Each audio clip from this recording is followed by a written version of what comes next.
The GoPro Hero 5 Session has been my favorite FPV camera to date. And that's why we're going to be taking a look at the new DJI Action 2 camera. Stay tuned.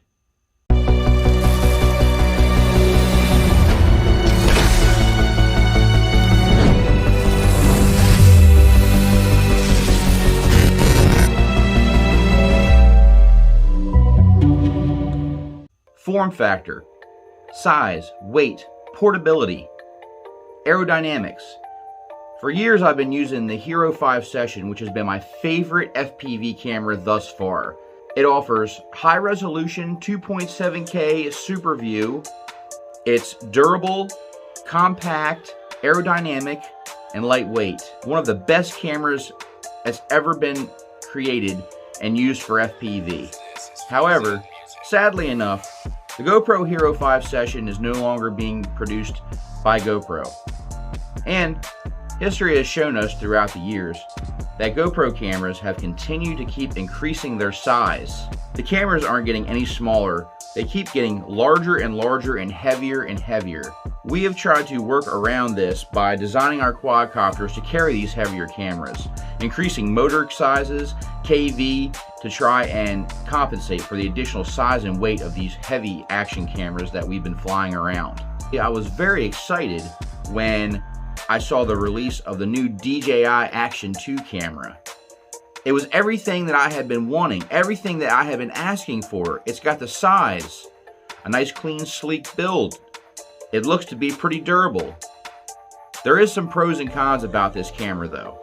We're going to go over those. We're going to take a look at the new DJI Action 2 camera after the hype.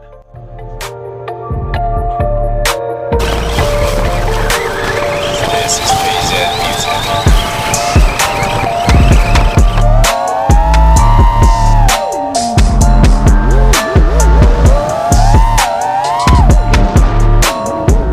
Now let's talk about what comes in the DJI Action 2 Power Combo Kit.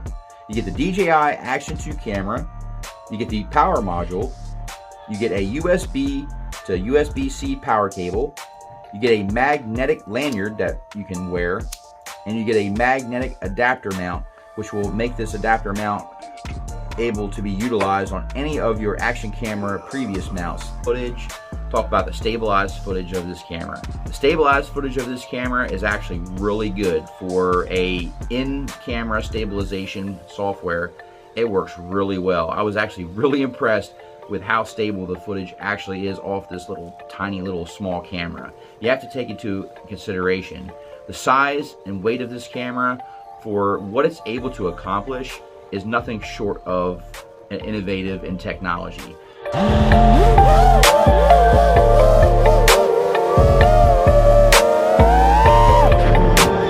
This is Fpv Music.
I'm glad that DJI has been listening to the FPV community and decided to go ahead and put out this new amazing camera.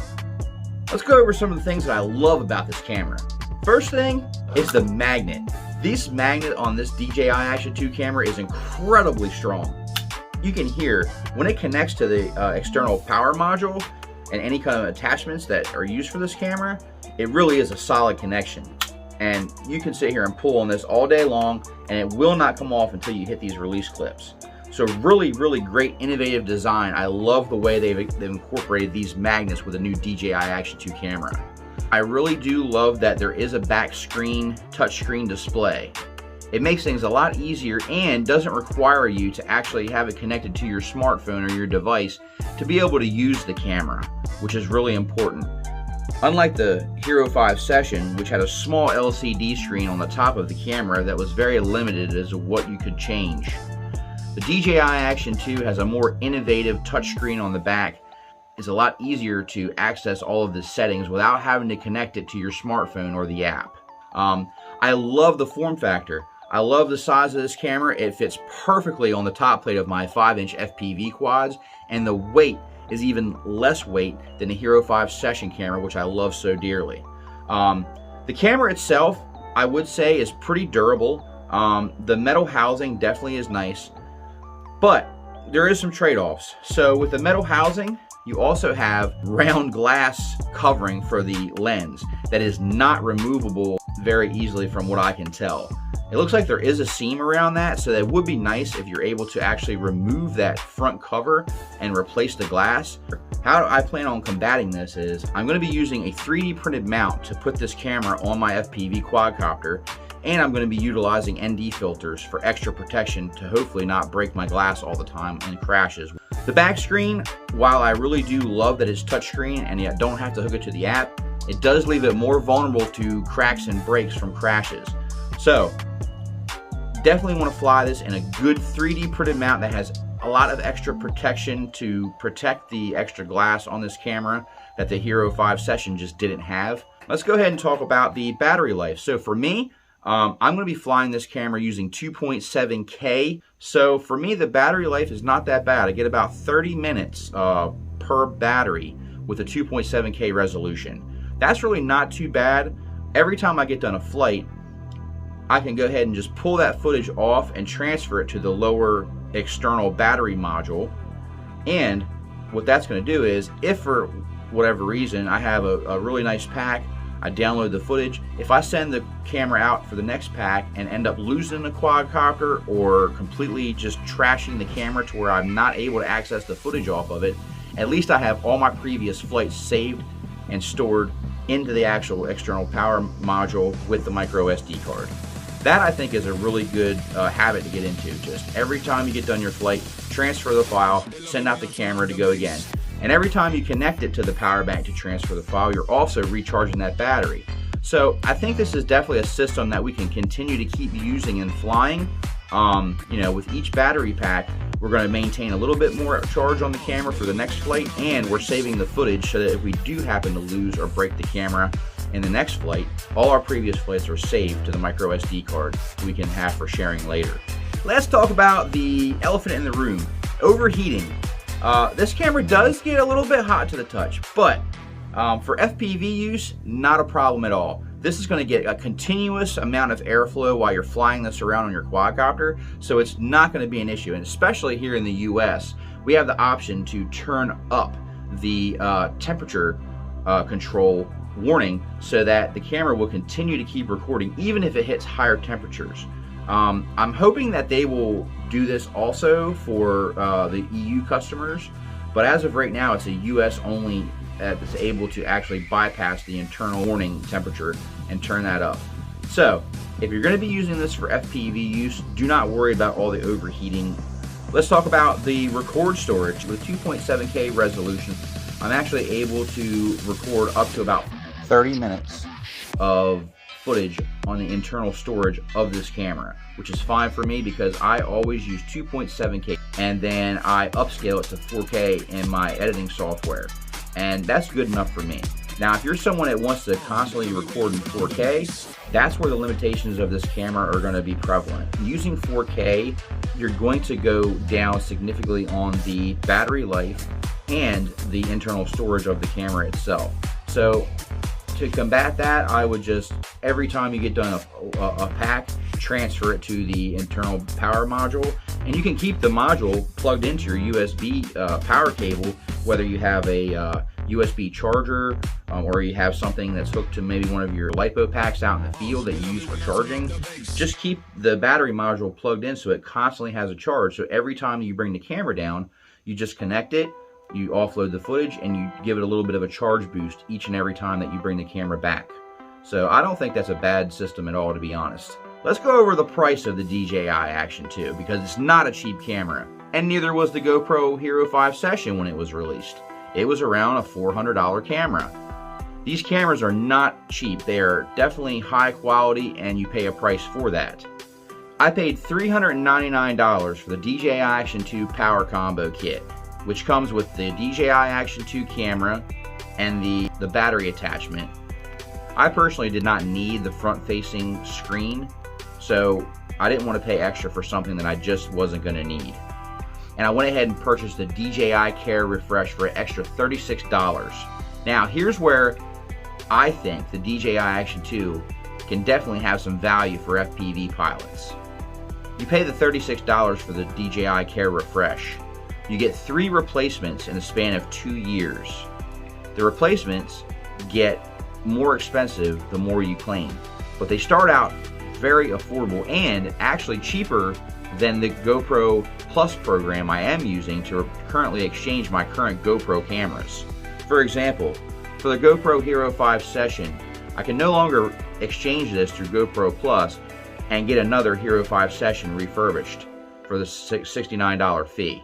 I now have to pay a $79 fee, turn in my Hero 5 Sessions, and now I get a GoPro 8 sent instead. Now, that's still a good deal to get a GoPro 8 for $79. With the DJI Action 2 camera, I pay the $36 one-time fee for the 2 years. GoPro Plus is a monthly subscription membership. I pay $5 every single month for my GoPro Plus program, plus the exchange fee to turn in the GoPro cameras. So you can see quickly why I decided I think the DJI Action 2 camera is actually going to be a good fit for me in my FPV because of the low exchange cost, and I only have to pay the one-time fee for the DJI Care Refresh. What's going to happen after the 2 years? That I have to look into. I'm not sure exactly if I can renew my Care Refresh and pay another $36 or how that's actually going to work. Whereas with the GoPro Plus program, as long as I pay that $5 monthly subscription, I know I'm covered no matter how long the term is. And I get 2 replacements per year with GoPro Plus program. So you can see there's some positive and negatives to both of the replacement programs offered by DJI and GoPro themselves. I hope that we continue to see companies pushing the envelope and continue to keep trying to make these nice small action cameras smaller, better, more powerful, more durable, and hopefully cheaper as well, so that we can have all sorts of nice lightweight small options for HD recording for our FPV drones. I am confident that this camera being new and all, we're going to continue to keep seeing more and more innovative and better design for 3D printed mounts for this camera for our quadcopters. The options right now are rather limited, but we're going to continue to keep seeing more and more innovative 3D printed designs that are going to help to protect this camera even better. I do like the fact that this camera is water resistant. You can submerge this camera about 10 meters or less. So that's a big plus. There are some mounts out there, 3D printed mounts, that incorporate the external battery pack module so that you can actually leave the power battery connected to the camera and put it all as one piece in a 3D printed mount. Keep in mind that when you do that, you are not actually having a water resistant, waterproof design. Once you connect the 2 pieces of the camera and the external power combo battery module, or if you have the front screen display, once you connect it, you are now exposed to not being waterproof. The connections where these 2 pieces connect is not actually waterproof. So if you are to get this wet, you will probably more than likely ruin your battery module or your front screen attachment. They do make aftermarket cases that are waterproof where you can connect both cameras and have it in one water resistant protective mount. But I haven't seen any that really look like they're utilized for FPV at the current time, but I'm sure we probably will see more and more of these come out as time goes on and this camera becomes more and more popular in the FPV community. But thank you guys so much for watching. Please leave your comment down below on your opinions and thoughts on the new DJI Action 2 camera. I'd love to hear what you guys think. And there's going to be more videos to come on the DJI Action 2 camera. Stay tuned for that. And until next time, guys, thanks for watching. Edrone out.